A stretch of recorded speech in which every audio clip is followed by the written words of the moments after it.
That is correct. You are correct. We are live. But we can't see anything. Oh, there Oh, you there are. we How's are. it going? Good. Good to see you, Chantel. How are You you? too. I'm good. It's been raining all evening here in Miami. Oh, no. A little It's rain okay. is always good for the soul. A little cleansing, as they say. That is It's fantastic. it's been really hot, so it's a welcome change.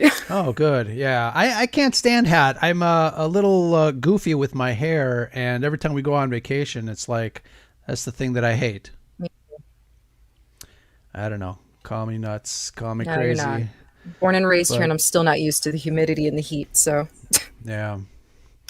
But good to have you on board. We've got a couple of Mhm. friends backstage that we will introduce one by one in no particular order. But we'll wait till some people get in the chat before we start the ball rolling. I want to do a quick little recap. This week we released 2 episodes of the Scare Scuttlebutt podcast. I hope that you guys, hope everybody was able to catch up on that. We on Tuesday we released the what do you call it? The conversation we had with Fluke Skywalker. That was a lot of fun. What'd you think of it that one? was. I really enjoyed that. It was, it was one thing to see like a picture, but then to actually like see him right in front of you. I was really surprised how what an eerie similarity in the looks. Yeah. And not only that, but I'm very, very, very big on charity. So that's the reason why I was really looking forward to that episode. I really admire people who take that much time to do something like that and to bring so much joy with such a well-known character. Absolutely. Yeah, he impressed me. I knew he did some charity work, and I knew he looked like the Jedi Master himself. But putting up a couple of those side by sides, it was pretty damn eerie, for sure. And then later on, and today, what is today? Friday. Then yesterday we released a wonderful little discussion that we had with some of our Chicago pods that we met here in Chicago at ScarifCon, and I was really pleasantly surprised. I really enjoyed that conversation with Todd from WSTR Galactic Public Access and Greg from Rebel Base Card. We talked about nerd stuff. We talked about card collecting and little action figure action there. And it was really a great episode. I hope everybody caught up with that episode that we released yesterday. We've already gotten some good overnight numbers. Thank you very much for supporting the podcast and supporting those 2 episodes. It is really cool. And Todd brought over Little T, Trent, his son. They've got some podcast action going themselves, so it was really cool to kind of talk to him as well. So Nice. Yep. Like we're excellent. getting some people in the chat. Yeah, what's Frank? Thank you very Hi, much, Frank, Frank. for joining us. Frank, one of our newest patrons. Thank you. Extra Techie, what's up? I saw him having some technical difficulties last night, but we got all that resolved. Teamwork. There is no I in team. Thank you. And who else is in there? All of our wonderful people. And I'm hoping that Cam will join us on Cam. Hashtag Cam on Cam. That'd be a lot of fun. I know he was on Good Morning America the other day. He's probably way too busy being on other TV shows. So I'm really hoping that he has time for Little Old Scarif podcast right about now. But before we bring anybody on, I just want to say thank you to everybody. Let's run our little intro and then start bringing some people in. We'll be right back.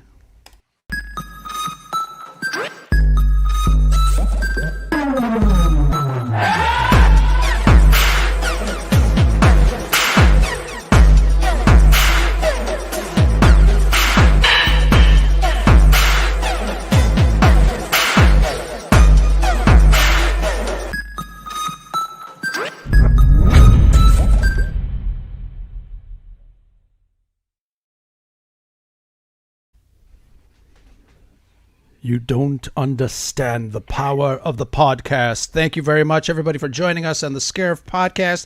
We are simultaneously broadcasting from the Red 5 Network and Scarif Live. So thank you very much, wherever it is that you're watching us.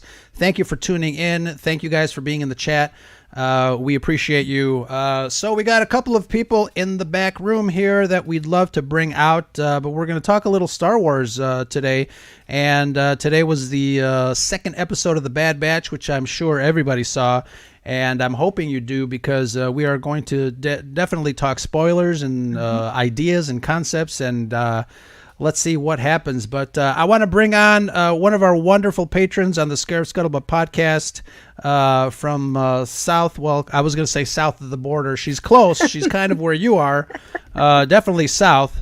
But let's bring on Amanda.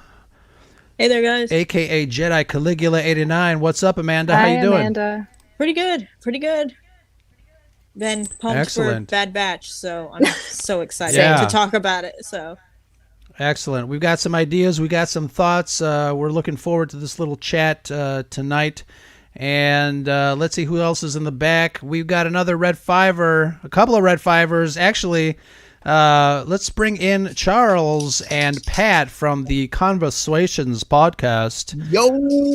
Yo, boys. I just listened to your Dominic Pace # small business episode, and that was great. And as soon as I tweeted that, Dominic gave me a call on the old walkie-talkie and wanted to chat some plans for this summer. But Nice. great episode. I loved listening to you guys talk to Dominic. And, you know, we've said it on the podcast many times. He's a really great fan ambassador. He loves, he's a fan himself, and he really loves doing what he does. And Chantel, again, just, you know, he's going around the country helping out small businesses, doing a little, you know, help for everybody. And I know everybody's going through something different, and small business is definitely, you know, the vein of America. We got 99% of business in the United States is small business. So kudos to him, and kudos to his entire tour that he's embarking on. So, yeah, go ahead, Charles. One note before you bring in Rob, I'd just like to say that 4 out of the 5 people we have on camera right now are from the wonderful, glorious state of Florida. So That's correct. You know, Yes. there we go. That Cheers. is correct. Cheers to Florida. Cheers to cheers Florida. to Florida. Hot and humid, Cheers to but still Florida. Thank you very much, guys. Take one Cheers. for Florida. Woo. But, you know, getting back a little closer to the Midwest here, we got Rod from the Jedi Temple Archives. We will bring him in. I love his collecting podcast. Oh, that's the other Jedi Temple Archives. We get that all the time. Yeah, I do have to give props to Pat and Charles for that Dominic Pace episode. It was perfectly themed, because there is no smaller business than Conversations podcast. Why are we even Nice, friends? I don't even know. Oh, it's Wow. too funny. Shot across your Florida bow, boys. Absolutely. No, you took us down on that one. I'm sorry. I know. Here we were all like thinking highly of ourselves, like Cam, And then and here we are. And then here we I need are. to get back up on my ladder. That's what I need. Absolutely. Where is your ladder? It's I see you used it to decorate your wall with some wonderful Star Wars paraphernalia. That's beautiful. I did, yes. It's within reach. Don't worry about that. Sure. But yeah, He named his ladder the high ground. no, I am. If you actually did it, you should. That's awesome. Shante can't take it anymore. oh man, That's hilarious. But guys, thank you very much for joining us. We got one more Red Fiver here, and I want to welcome Adam from Certain Point of View podcast. I was just on with them, him and Josh, talking about Indiana Jones and Raiders of the Lost Ark and Temple of Doom, et cetera, et cetera. I am, and if you haven't caught that episode, you should, because they're great guys. A great discussion, really, Adam, regarding Raiders and Indiana Jones. It's my second favorite franchise, and you know, looking forward to part 2. I already watched Temple of Doom, and Crystal Skull is right there in my brain, so we're ready to go, man. Apparently, he's not. He wouldn't pay his power bill.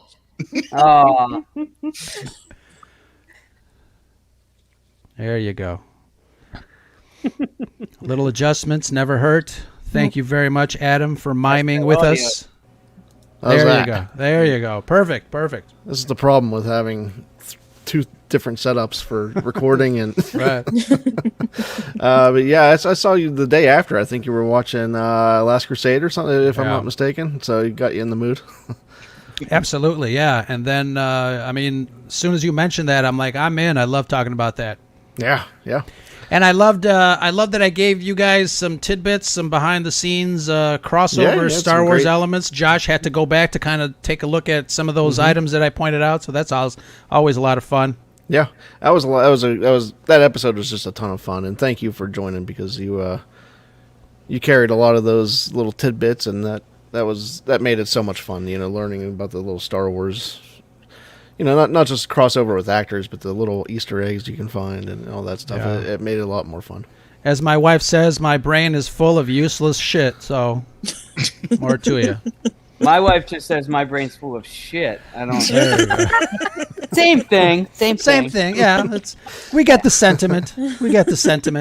I just want to acknowledge Frank sending me condolences. I just lost a family member, our pet Taco, really hitting us hard. The rest of the family. So Frank, thank you very much for your sentiments, and I know all of you guys have given me some condolences and well wishes and prayers, and thank you all for that. So now we can get past that and have a little fun.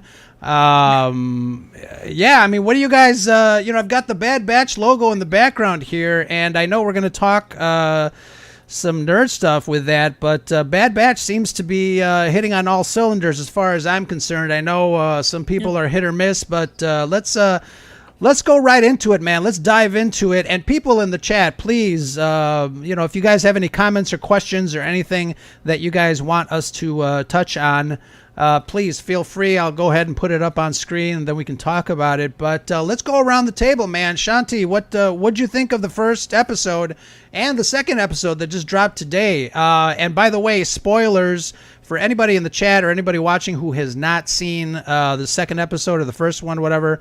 Cover your ears, go back, put us on pause, come back after you've seen that. But let's go around the board, man. Shanti, what do you think? Well, I actually rewatched episode 1 today before I went into the second episode, and I am really enjoying it, especially because I missed the boat on the Clone Wars series, and I'm just starting it now. But I was like, I have to catch the show from the very beginning, and I really like it. And of course, the big question on everybody's mind is, of course, who is Omega and this and that. So, I'm looking forward to that mystery being solved. But I'm really enjoying it. I think it's really entertaining. Absolutely. It's going to be a lot of fun. We've got thoughts about that too, so we'll get back to that. Amanda, I know you've been excited to talk about this, and before you start, I'm going to bring in Andrew from Coruscant Radio Underground and the ScienceFictionary.com. He is ready to go, and I want to just bring him in. Andrew, how you doing? And welcome to Red 5 Live. Good. How's everybody doing tonight? Fantastic. Thank you for joining us. So we're just going around the board here and just getting some first thoughts on the Bad Batch, the 2 episodes that were dropped this week. We left off with Amanda. I was saying, you look like you were really excited to join us on camera. Thank you very much for saying yes. But what are your thoughts? Well, I've been a big Clone Trooper fan since Attack of the Clones when I was 13. So to have a whole series just dedicated to clones is like a dream come true from my 13-year-old self. And the characters of the Bad Batch I fell in love with in season 7 of Clone Wars, so I can't wait to get that expanded. And also to get some little bit more of what was going on during the dark times with the Empire First Risen. Absolutely. You said something that you fell in love with the Bad Batch in season 7. I didn't right away. I thought the episode was like, it's okay. Again, I thought it was a little bit like childish, a little too young audience wise. Yeah. But I got to tell you, seeing them in this series and in the first 2 episodes, I think it's been a change. Filoni knows what he's doing as far as character development. We'll talk about that in a second, but I'm really, really enjoying it. I like it a lot better than the episodes that they had in season 7. If that tells you anything. Yeah. Charles, Conversations. What do you think? Well, I saw the first episode tonight for the What first do you time. think about episode 2? I have not seen episode 2, as this guy over here just told me. No, it was a sort of busy week, but I haven't had a chance to see it. But I got to be honest, from the start, I was not that into the entire series. I enjoyed the Clone Wars arc where the Bad Batch were featured. Did it really hit a tone with me? Not really. They were cool, but when I heard that it was a whole series about them, I was okay, cool. I'll eventually get around to it. But what really intrigued me was the Order 66 timing, and that was let's see how that works out. So in the first episode, of course, we saw Order 66 happen. It didn't take very long for that part of the story arc to develop, and now we're moving on. So episode 1 certainly has, I think, delivered more than I expected. And as I'll hear tonight with episode 2, I don't really care about spoilers. I didn't really have much going into this series. So I'm already excited about it and happy with the way it's turned out.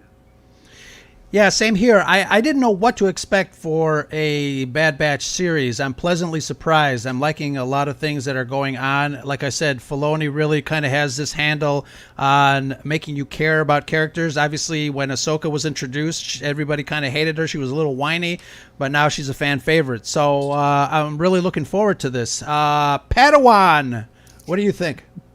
I'm enjoying it so far. I appreciate that they got Ian McDiarmid to do the voice of the Emperor, and I think that the dynamic between the clones with them, they're clones, they're all the same, but this even further proves that they all have their individual sort of personalities and allegiances and things like that.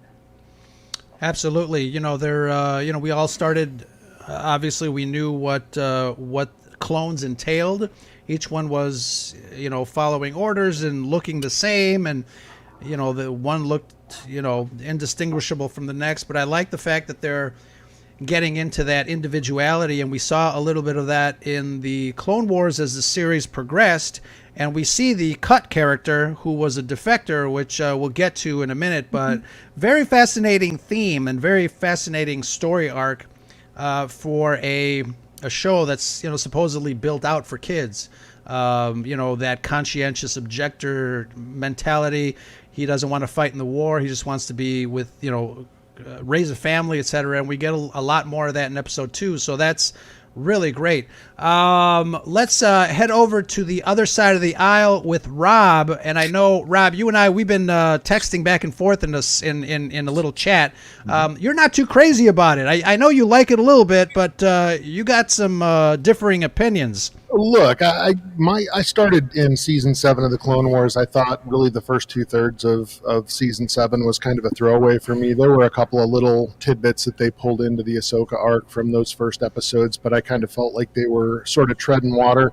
But when it came to the Bad Batch, I honestly was not at all excited about this series. I didn't really have any intention of watching it. I was, again, because of that first 4-episode arc in season 7 of the Clone Wars, I wasn't really that interested in seeing any of their adventures, but I decided to give it a shot, and in the first episode I was definitely surprised that I liked it quite a bit more than I expected, and then I watched episode 2, and that fell a lot more flat for me.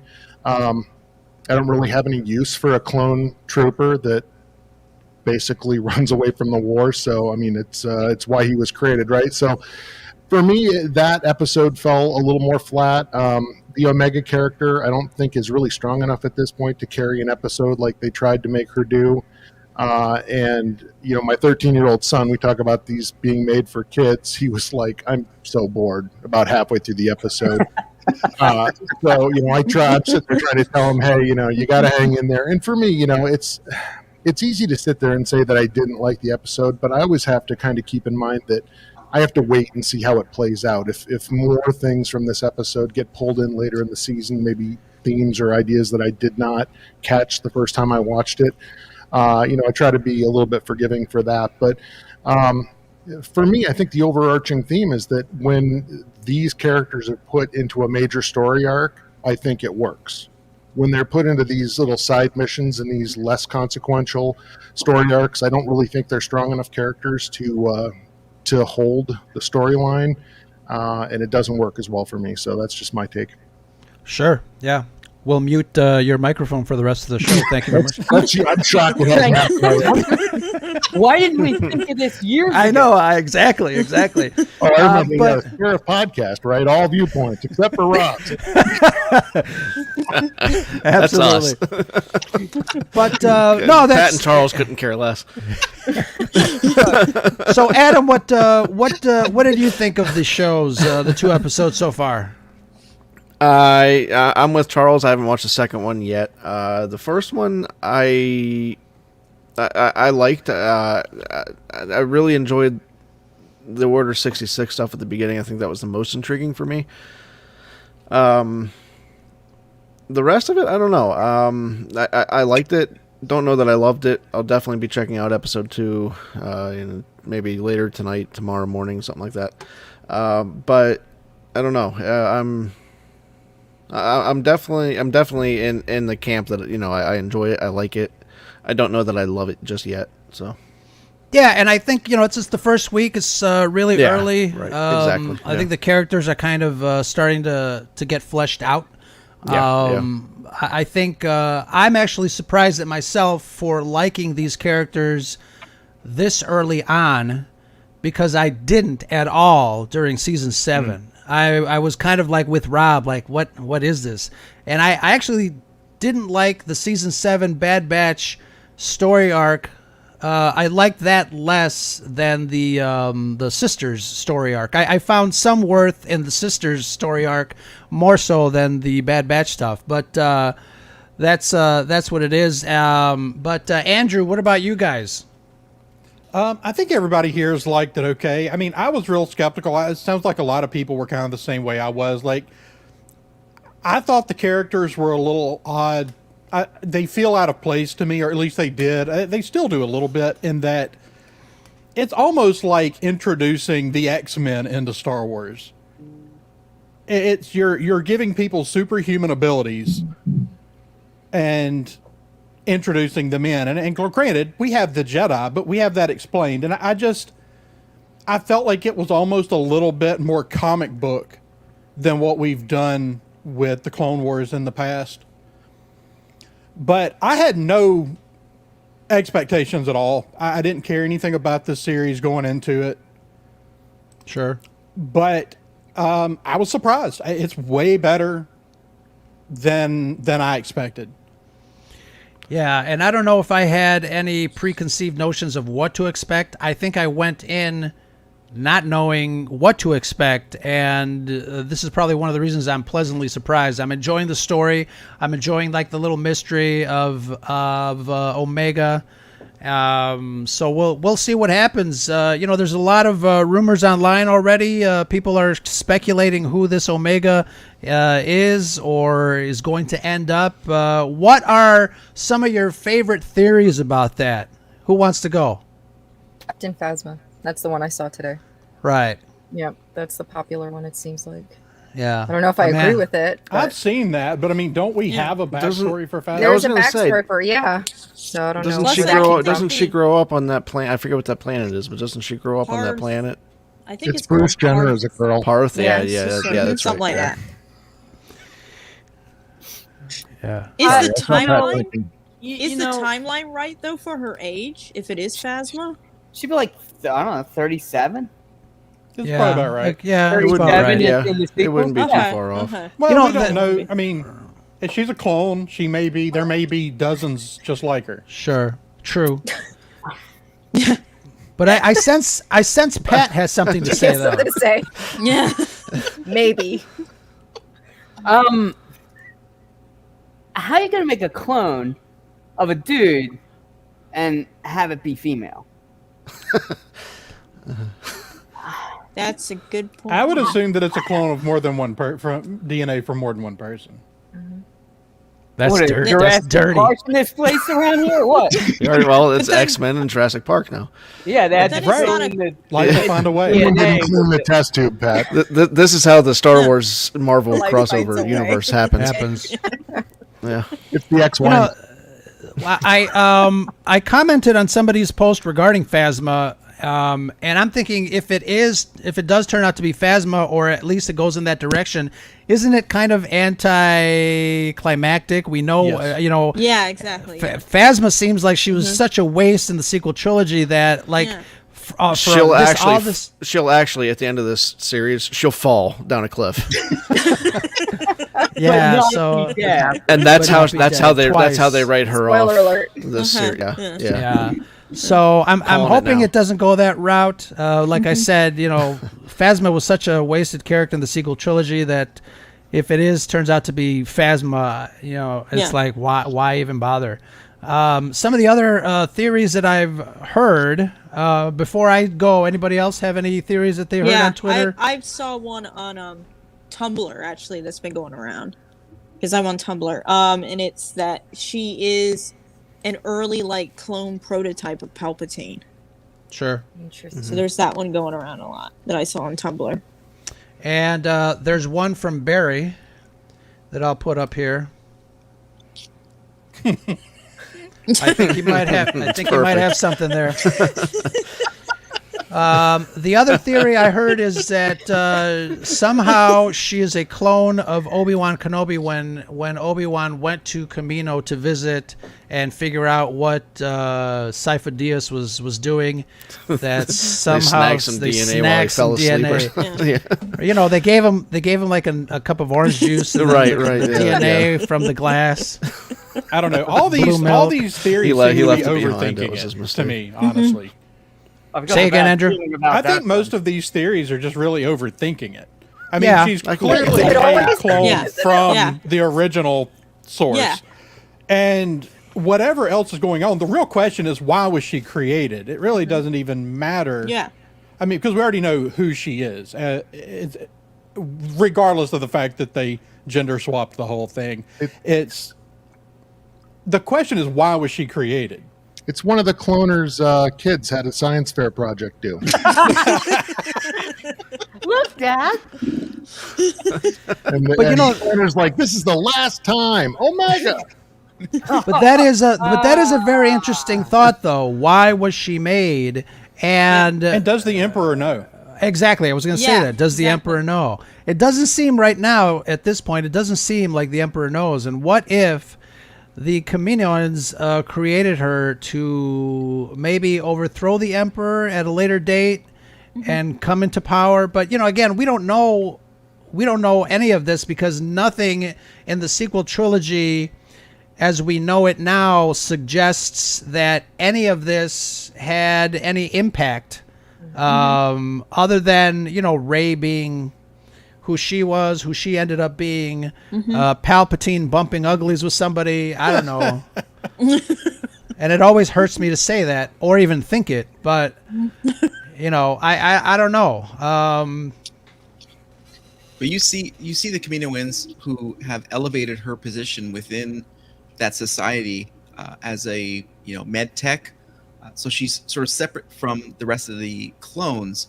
So she has a different path that they're seeing for her, and it suggests somewhat that from the inception of her cloning is that she was meant to be a different clone. She was meant to have a different path, or she exuded or displayed different talents that pulled her aside and pulled her out of the regular clone army.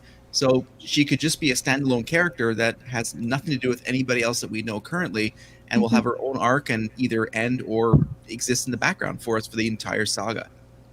Yeah, and she's already revealed that she has already been hooked up to the machines similar to this clone. So, Also, yes. I want to add something.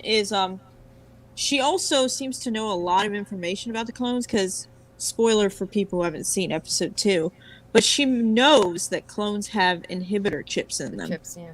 You're right. So that's kind of interesting that she knows that. Yeah, and why would this kid know it? Exactly. She's Yeah. a She's med like tech. Lama Sue's assistant. Right. She's a med Yeah. tech. Sure. So she's like a Star Yeah. Wars Doogie Howser. That's right. It's more Yeah. like a dudette Hauser. Yeah. Right. All interesting thoughts and ideas. Very nice. So let's get down to some technical stuff. What do you guys think of the animation? I think they kicked it up a couple notch. I'm seeing some really great rack focuses between the depth of field between the characters. I'm seeing some really great camera shots. Like technically, even the early Clone Wars, I think has been phenomenal, but I think they're really ratcheting it up a couple of notches in this show.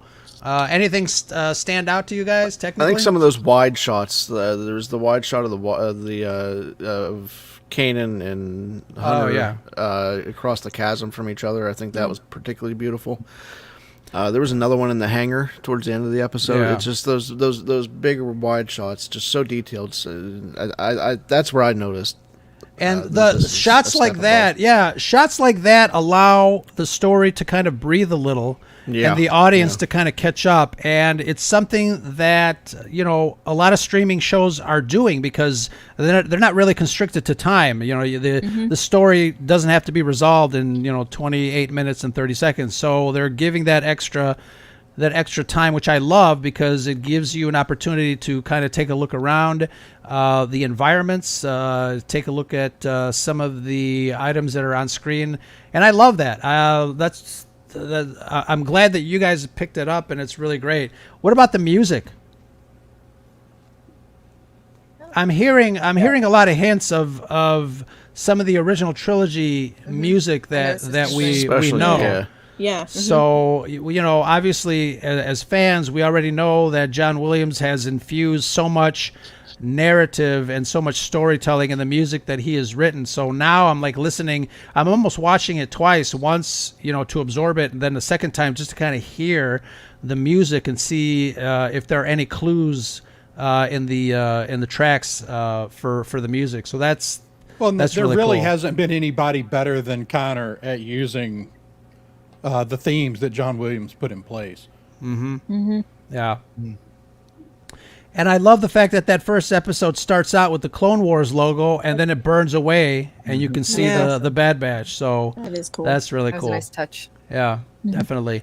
But a lot of people are saying that Bad Batch is Clone Wars 2.0, which that's the logical thing to say.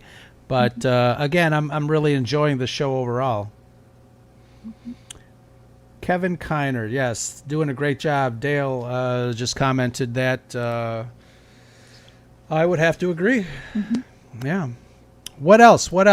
When they were searching for Kanan or Caleb in the forest, and at one point, I think it was Hunter who pulled down the branch, and the snow fell off the branch. Oh, The yeah. animation, yeah. I mean, Beautiful shot. it was. I thought it was an actual picture. I mean, I was Yeah. watching it. It's like, wow, this is. Again, we see season 7, and then we see the lightsaber battle between Ahsoka and Maul. That's a next level sort of interpretation or integral part of the digitization of the movements. It's like, wow, this is next level. The detail in that one shot was mind-boggling. It's very Yeah, fluid. my son noticed that too. He's like, "Wow, that's great animation," and I'm like, "Yes, it is, son. I'm glad I taught you something." But Camera work without us, Ro, because you're the camera guy. I mean, clarify it for me. Is this like Ryan Johnson level camera work, or are we talking like? I'm gonna mute his mic again. Well, even in the first, in season 7 of the Clone Wars, during the Bad Batch sequence, there were a lot of really great camera moves where, I think I forgot when they went to go rescue somebody and they're in the hallway. The camera just kind of floats in, and it's a single shot. It's almost like the Daredevil fight scene in that hallway. It's a single shot, action's happening, and obviously it's easier to do in animation than in real life. But they're taking a lot of that stuff, to the animation business of telling stories thematically. But wanted to ask you guys, because there's a lot of hubbub on the Twitterverse regarding the change up of canon between the Jedi that was killed with the Kanan's master. What do you guys think of how these shows are kind of changing canon up a little bit from some of the comic books and some of the stories that we have been exposed to? I'll be Mr. Grumpy Pants. It annoys me. Yeah, Right there. For me, I feel that this was the reason for resetting canon after the Disney purchase, was to clean this stuff up. And when I get that they have the whole catch thing in place, the films and the movies, the TVs will trump whatever, anything else. I get that whatever. I don't think I don't know why that's even needed. It annoys me. It does annoy me. and the only thing that I would say to that, and I remember reading the comic book, the result was the same. She got killed. But I can kind of understand.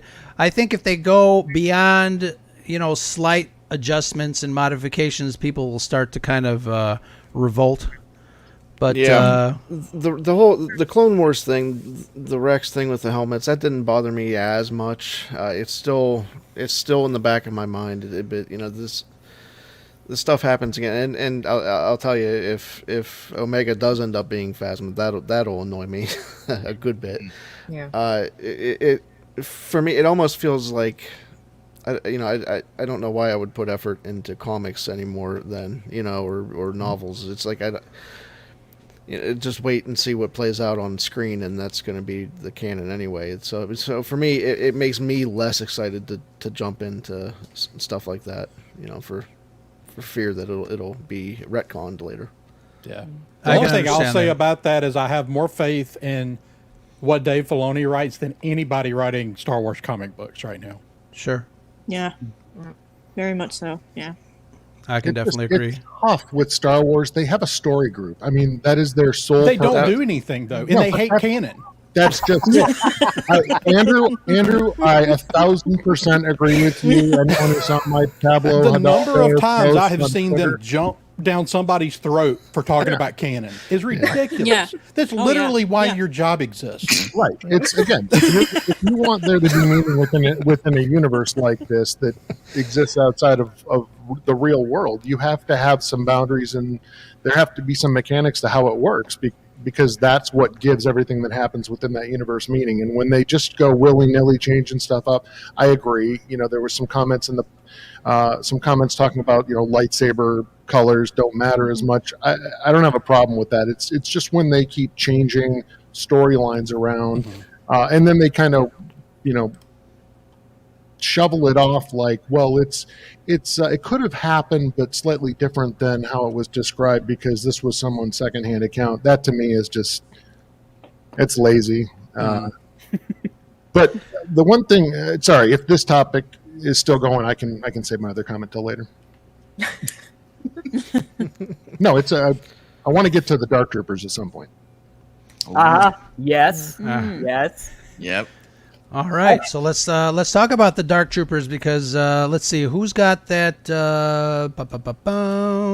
Somebody talked about Grand Moff Tarkin in the training area. Yes, here we go. So our friend Frank. First of all, let's back up a little bit. Our favorite Imperial Moff is in here, and obviously he's not a Moff yet during this time. But how cool is it to see him, and obviously voiced by the very talented Stephen Stanton. Thank you very much. But I love Tarkin. I love his character in these animated shows, and obviously seeing him in Rogue One was such a treat. To me, he's one of those characters that you can't tell the story of the Empire as we know it from the source point or from the starting point of what we're starting to see now without Tarkin. So I'm glad that he's in the show. Any other thoughts on Tarkin? and the Empire at the beginning here. Where I really love this era. I loved it when I saw it in Solo. Obviously, I loved it when I saw it in Rogue One. It's like the Empire at its height, for the most part. And we're getting some really great backstory about how that political structure starts to manifest itself. I'm all about the Empire in that way. Any other thoughts on that before we satisfy Rob's Dark Trooper theories? Yeah, well, like in episode 2 of the Bad Batch, we saw that whole checkpoint thing, and everybody had to have a number. Right. Yeah. So that was definitely a callback, I thought, to Solo with the whole checkpoint at the hangar and everything. Sure, yeah. So we're definitely seeing the borders really tighten with the Empire compared to how they were in the Republic era. And we're seeing it starting off right away. I always thought it was kind of a gradual, but this is showing that it was boom, happening immediately. Yeah, and in order to subjugate your citizens, I think it's you have to throw a bucket of ice cold water over their heads to have them capitulate. So yeah, it's interesting. Yeah. All right, Rob, microphone's all yours. He's unmuted. Is this thing on? No, I mean, I thought it was really cool, kind of call back to some of the Star Wars video games that they had brought in the Dark Troopers, certainly an early version of them, and certainly given the fact that they had just kind of showcased those within The Mandalorian. And then the other thing, kind of to Amanda's point there, the chain codes that they integrated into Episode 2 that tie back into The Mandalorian as well. Yeah, the book, the novel, what's it called? The Jyn Erso novel. Oh, Amanda, Catalyst? help me out. Rebel Rising. Rebel Rising. Yeah, it has a lot of chain code manipulation and code writing and forging of documents like that. So it's really cool to kind of see that kind of come back into play and tie together with everything, especially during that time. Have we not mentioned the I know some of you have not seen the second episode, and I'm going to spoil it for you, but I know, Charles, you said you didn't care. How wonderful! How wonderful is it to see Saw Gerrera back? But we saw him in the first episode. That was first great. That was Yeah, the first episode? Yeah, that was the first Okay. episode. Yeah. That was great. Yeah, that was. But wait, did we talk about the Dark Troopers? No, we're about to. Oh, good. Let's do it. Pat is rip raring ready to go.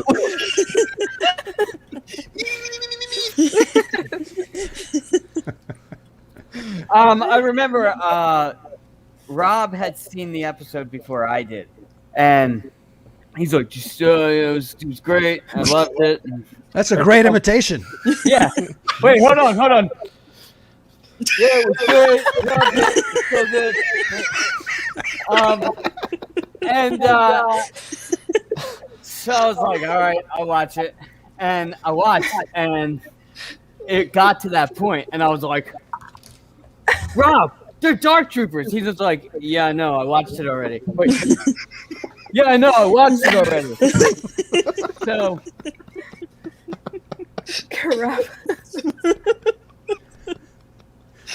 Where did Rob go? he's no good to me dead. Don't worry about it. Oh, now it's stuck. I told you this would happen. I told you.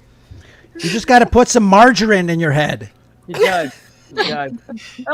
Or take a nice oil bath.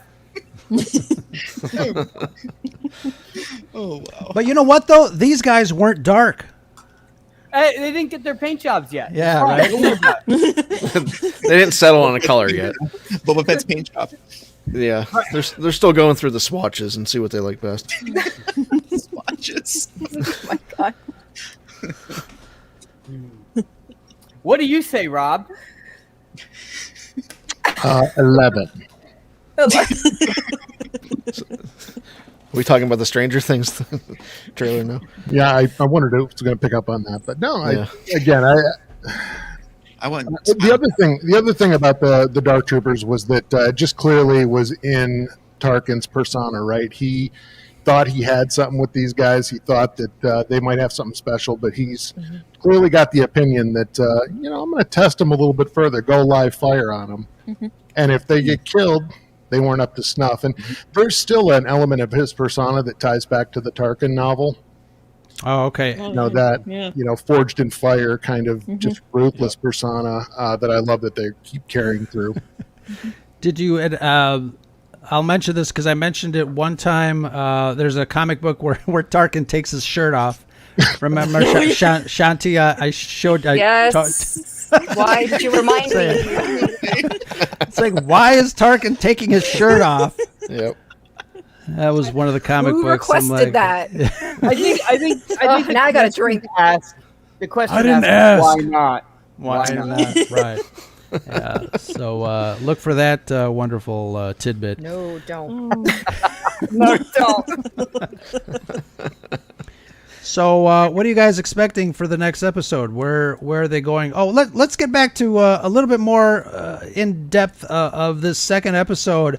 I mean, again, there's a lot of really great character moments in the second episode. There is, the story about family and belonging and finding oneself. And I know Omega is just, knee deep in that. She wants to go with Hunter, and I love the way that the two characters, Hunter and Omega, are kind of starting to develop this kind of father-daughter thing. And as we know, Star Wars loves to mess around with father-daughters, father-sons, that whole family aspect. So we'll see how that kind of plays out. But, early on, even before this second episode, I almost felt like Omega had some sort of like force sensitivity powers, and there's no real evidence towards that. But, obviously knowing Star Wars, I knew they'd throw that in. But are you guys getting any of those vibes? I didn't get that vibe. I mean, I get why didn't people get that. have that theory, but like they're certainly not giving the vibes that it's, Right. reality. It's only 2 episodes. Yeah, I didn't get that vibe either. I know I was talking to someone else that did, but I didn't personally get it. Although it would be an interesting delve into experimentation with clones and Creating force sensitive. and getting all Jurassic Park with everything. Sure. Yeah. And I know. Party cloning cylinders, Neil Salmiri, and all that stuff. So That's legend stuff also. Oh, sorry. And I know Dark Empire dove into cloning force sensitives, Yeah, and I know they're starting to, maybe they're starting to bring in some of that, introducing that. But that could very well be. I can't wait until we get characters with extra vowels in their names. Oh, Yes. that's hilarious. She's Mara Jade. Mara Jade. Right. Mara Jade. Oh, or Luke. or Tizad.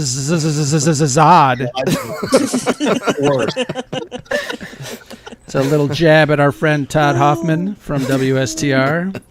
But, so what do you guys think of that whole family dynamic? I know episode 2 was very heavy into that. You had the defector cut with his family. I love that they brought him back. But thoughts, anybody, about family in Star Wars? I mean, I think that's one of the best things about it. I mean, that's what Star Wars is, right? Absolutely. Always has been. Yeah. Finding your family people. Family's the center of Star Wars, Always. period. Mm-hmm. Yeah, I think they've approached that in the other episodes of Rebels when they came across the clone that had a family and all, and it's like, given the differences in the clones and their different personalities, you're always going to have some deviations from that, and some that are like super towing the line like Crosshair and don't need to be tweaked. Well, he needs to be tweaked, but then you'll have some that are kind of drawn the other way towards living a simple life and out away from everything. Yeah, Cam brings up a good point. So obviously, it's all about family, setting us up for when they are threatened to be pulled apart later on in the season. Mm-hmm. I almost felt like somebody was going to die in the second episode because I think I'm starting to care a lot for the Bad Batch, which I didn't before, and it's getting like really emotional. And I almost expected one of them to die, and not Crosshairs because. Obviously, Crosshair is kind of like he's gone to the dark side already. So I expected somebody else to die, which gives the rest of the series a little bit of a driving force as far as motivation to see what's going on. But definitely an interesting thought, and I think looking forward to seeing how that plays out. But we got another guest who wants to come on. I'm going to bring him on. What's up, DJ? Good evening, everybody.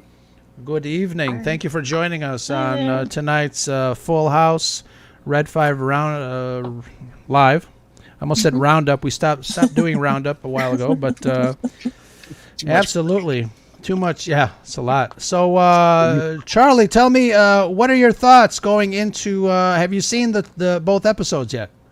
I have not seen the second one, but I did see the first one. And what are your thoughts in general? I like where they're going. I always like to see, the Clone Wars. They did a great job with it throughout the seasons.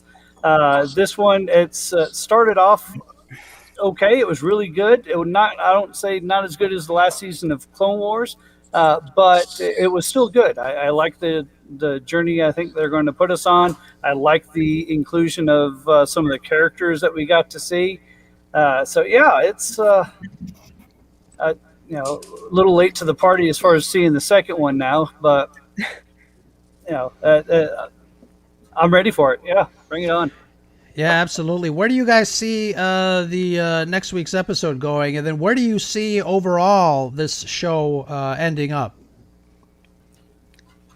Amanda, what do you think? I think Rex is definitely coming soon, I think. They've mentioned him a couple times already, right? So I think he's going to come real soon. And the overall plot, I mean, I definitely think we're going to see way more of the Empire after them. So I think there's going to be some massive showdown between Crosshair and them. There's got to be. Yeah. Somebody's got to die. Yeah, exactly. To make it emotional, to make it relevant. Yeah. Yeah. Any thoughts on the future? Anybody else? Well, after one episode, I see. Well, Tarkin obviously is a pivotal character within the entire saga, especially in the original trilogy. I'm hoping that, and I think it was Vader Rapina who brought up that said that Crosshair, will somewhere down the line will have the chip gets fried. I'm seeing a redemption arc for Crosshair. Yeah. I think there's a potential for him realizing what's going on, and he struggled with that with the Order 66 as we saw in the first episode. That's the only episode I saw, of course, but. There was a hesitancy there, and obviously, like Pat was saying, he needed that reinforcement, that rewiring to, re-emphasize that the Order 66 needs to happen. And I'm hoping that he comes back to the fold and realizes what's going on. But I also see him as a character that may be sacrificed or sacrifice himself for the greater good within the the rise of the Empire. So that's what I see so far. Yeah, good point. Scott also adds that he senses Darth Vader appearing by the season finale. I think that'd be interesting. I think that'd be great. Yeah. Especially, it would be really. How fantastic would it be if that last shot is Vader and Tarkin standing side by side somewhere, pondering right behind Charles. I think. Right behind Charles, exactly. Yeah, that'd be a great shot. I'm all for that. Anybody else? I think it'd be interesting if they end up getting together with Rex and he helps him capture Crosshair. He'd be the one that would be able to help him get the chip removed. The other thing that's interesting that is kind of a cog that's still in play is the fact that Cut still has his chip intact. He just hasn't gotten Order 66. No. So he I was could thinking the easily same be, thing. he could be triggered to work against him at some point. And that would be tragic. Another really good touchy-feely moment for this show. Yeah. Something that would definitely tug on our heartstrings. They're setting us up to really, really care for these characters, and somewhere during this series, we're gonna get hurt emotionally, and I'm loving it. Do you guys think Yeah. we'll see Wolf and Gregor at all?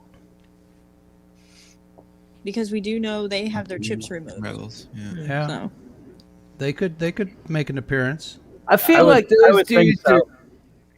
I Yeah. feel like they're off doing their own thing, like fishing for snacks and stuff. Like they're out and about. Yeah, absolutely. How much of this do you think that they might tie into something we've already seen, say in like Mandalorian or something like that? I mean,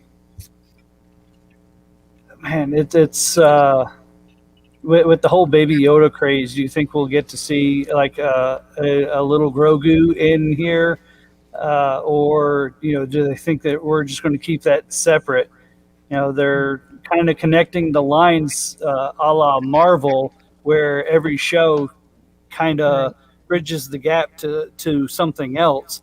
And Star Wars is a little late to that party, so now they're going back and trying to connect some of the dots.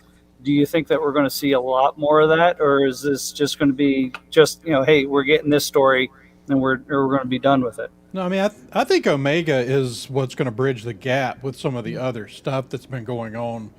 I don't know in what way, and we all know that Dave Filoni loves a slow burn as much as anybody. yeah. So, we're not gonna find out the really important stuff about her till the very end. Patience. One of the really great things I love about the MCU is how interconnected they are, and I really wish, like DJ says, I really wish that Star Wars kind of didn't miss the boat on that. And obviously, it's never too late. But I really love to see the characters intermix. I really love to see how they phrase these connections between shows, especially between the live action TV Star Wars and the animated TV Star Wars. I always say that Star Wars is such a great and big universe that it's really difficult to tell in just one medium. So that's why we've got all these properties and all these things kind of floating around. It would be really nice to see some sort of connection, because I'm still trying to figure out how all of this relates to years later of the stories that we know within the sequel trilogy. If they somehow are going to go back and kind of, have some sort of connective tissue, we don't know. So we'll see what happens. But I do think that they will probably keep it separate for now, like Scott's saying. But who knows? I really would love to see, connective tissue.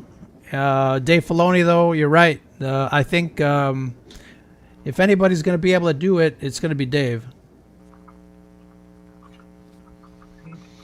What else do you guys notice about this show?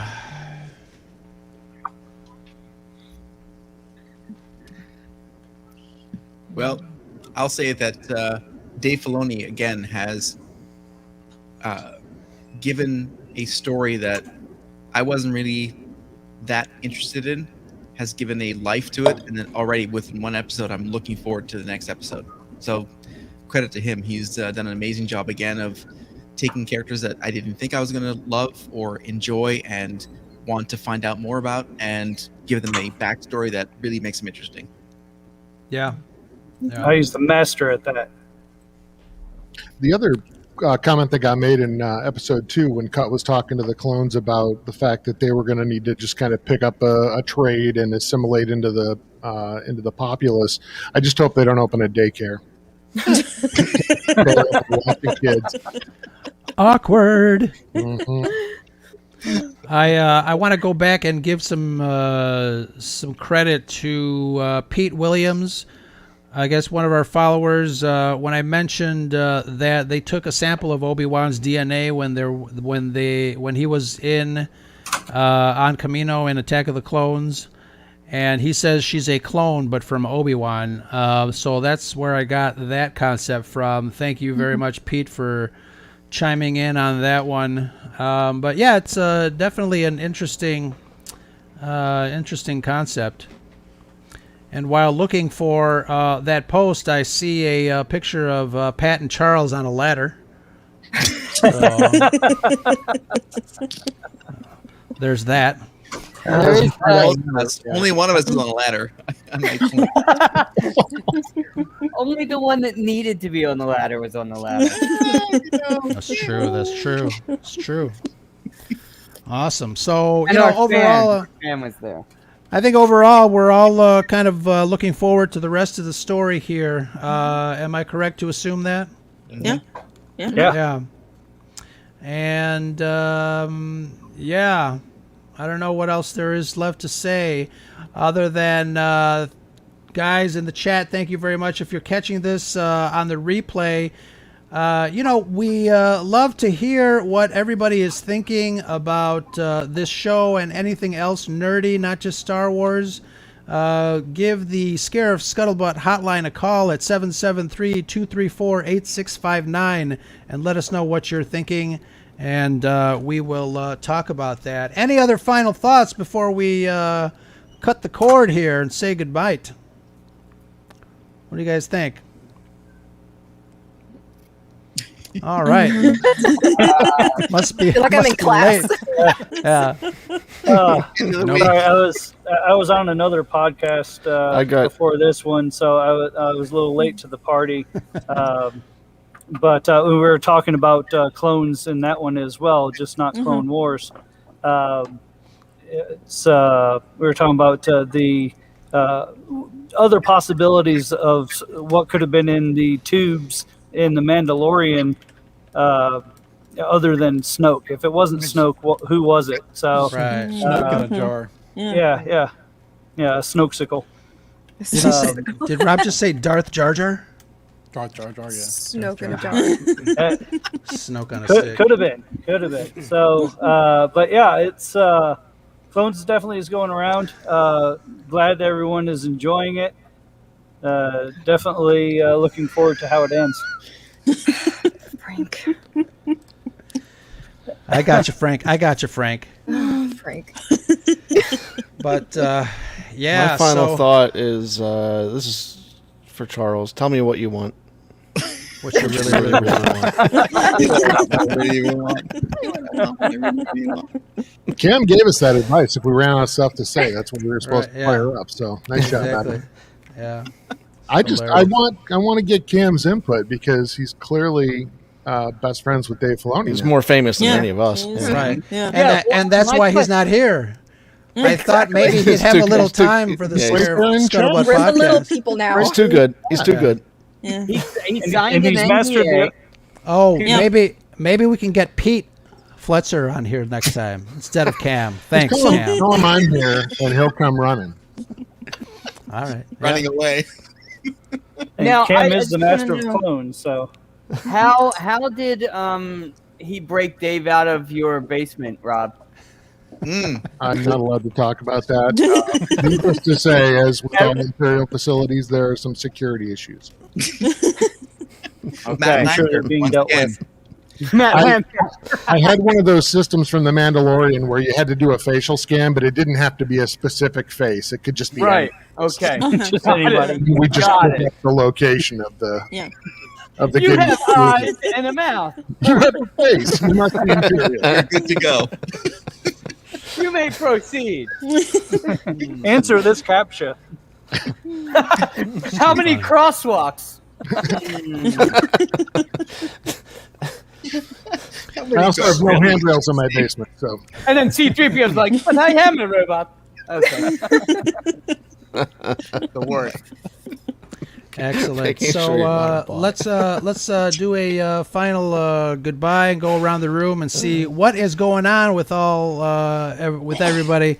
Amanda, you are writing for PlexReel. Is that correct? Yes. What do you got Yes, coming I up am. next?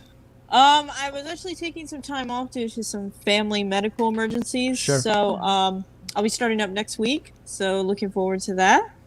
Getting Excellent. to write. Nice. Hopefully going to be doing maybe a video game review and something like that. Oh, nice. So, Very yep. nice.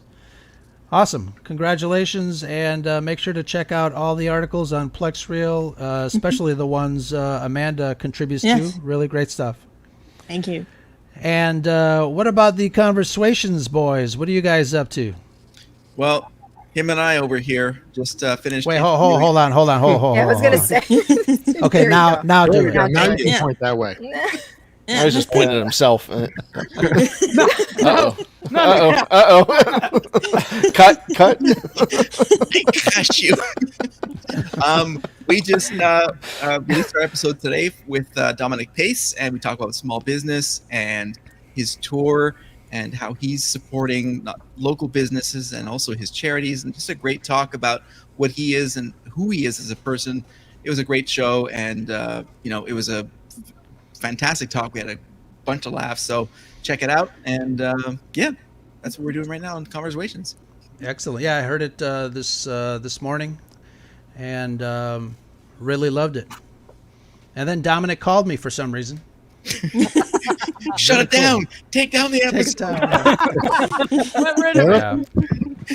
But yeah, absolutely. I know Rob is currently working on a bottle of monkey shoulder. You are correct, course. sir. Exactly. You've ruined what's Rob drinking for this episode. So Absolutely. I meant to say, Rob, hey, how are ya? What's going on in the JTA world? I decided to start podcasting. Here, I heard. Congrats. Yeah, And congrats. for anyone who is suffering through that, you can blame the Conversations guys. Yeah, you guys did Blame a. him. There's nobody over there, Pat.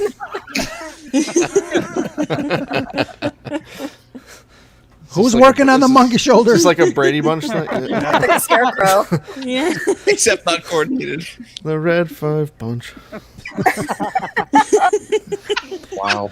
But you guys did a little discussion on one of everybody's favorite Rebels story arc on Mortis, yeah. Mortis. Yeah, Yes.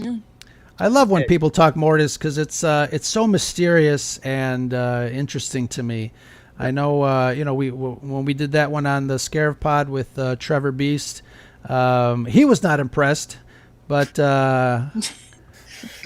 You made yourself an entire another little sound, another little mini cast. Yeah.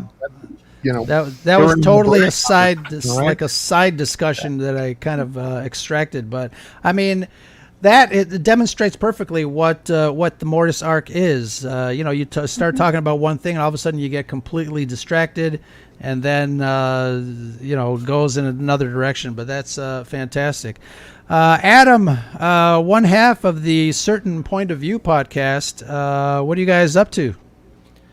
Well, you mentioned at the top of the show that you were on with us last week, so if anyone out there hasn't checked out our episode with Ro, we talked about Indiana Jones and the first two in that wonderful series.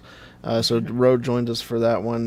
This coming week, we're going to be recapping some May 4th stuff that went on. I'm sure we'll talk about Bad Batch and some of the other little May 4th fun things that dropped. So that's what we got going in a nutshell. Absolutely. That's awesome. Excellent. And Andrew's got his plate full with not only Coruscant Radio Underground, but Science Fictionary. What are you guys doing down there? We're kind of at a point. We just came off spending a whole month talking about Tolkien. And so that kind of took over everything for a little while. And now we're kind of back at a point where we're trying to figure out what we want to do next. We've done a couple of trivia events on our YouTube. We're going to do some more of those coming up. Rob, we're going to do Firefly at some point. Hope you'll come play when we do Firefly trivia. Nice. but really, we're just kind of at a point where we're trying to figure out where we're going next. But I think we got something coming up with you too, don't we, Ray? That is right. We teased it on Adam's podcast. We're talking about Raiders of the Lost Ark, but we're going to be doing a deep discussion on the facts versus the fiction in Raiders of the Lost Ark and Indiana Jones. So you've got Love this idea, a lot of historical context between all those movies. So we're going to kind of deep dive and pick them apart and see what's real and what's not. So I hope you guys look for that one. I'll be there for that one. Excellent, excellent. And the man with many names, Charlie, DJ, Blake, I don't know what to call you, man. Red 4, Charlie. What's going on over there, Charlie? Where are all these names coming from? I can't even keep track. Charge A4, Blake. We'll just. It must be a Red 5 thing because Mr. Techie, I don't know what to call him.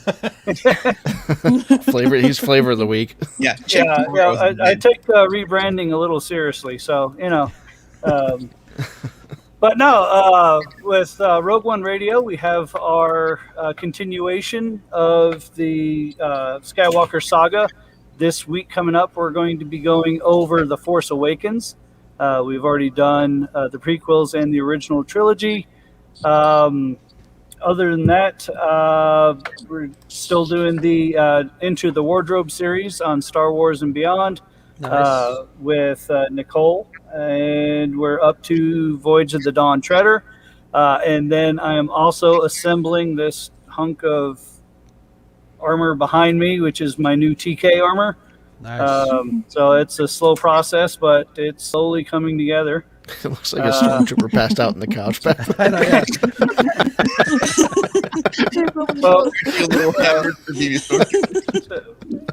We found out what happened to the TK that wasn't at his post. He's just kind of lounging over there in the corner. Exactly. It's hilarious. What's the TK drinking tonight? Yeah. Chosen One whiskey. High ground, yeah. Delicious. Well, looks like we all have our plates full, and I can't wait to listen and be part of everyone's projects. It's always a lot of fun when I converse with you guys and listen to your podcast. So I hope everybody's enjoying everything that we here at the Red 5 Network are producing for everyone. Thank you very much for joining us in the chat. This is Ro from the Scarab Scuttlebutt podcast. One last time, Chantel, I'm going to email you notes for Jaws, the deep dive of the Steven Spielberg classic. So we'll get on that right away. How about that? Killed for that one. All right, everybody. Thank you very much for joining us here on Scarab Live and the Red 5 Network. We talked a little bit about Bad Batch. If you didn't catch us live, catch us on the rebroadcast. Talk to you later, and that's the Scuttlebutt.